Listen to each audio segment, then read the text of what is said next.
In 2025, I plunged into entrepreneurship without a life jacket.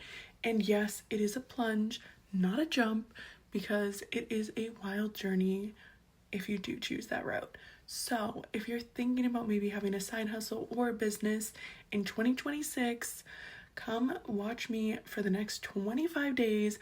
I'm going over real candid advice that I've done myself to help you make sure you limit your mistakes, because I made plenty over the last year, but here are all for you.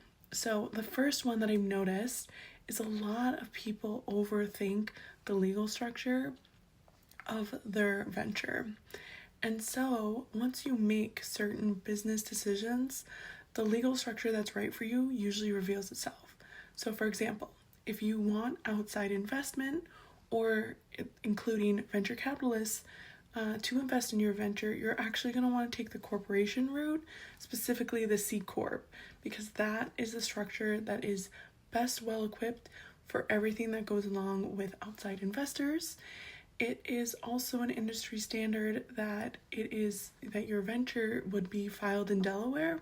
However, I honestly personally noticed that there has been a mix of founders deciding to choose the state that they are residing in, and you get a lot more benefits with going that route, but you have to check up local rules and regulations if that makes sense for you.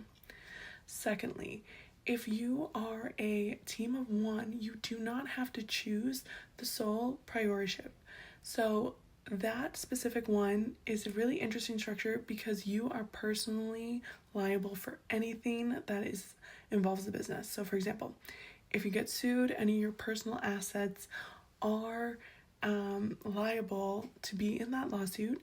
So what you can do is actually be an LLC, so a limited liability corporation, and that can be done by a team of one. Lastly, the other structure that I hear a lot of people are in between is if I go for profit or nonprofit. And so if you're still deciding, actually I've heard a lot of interesting conversation about this.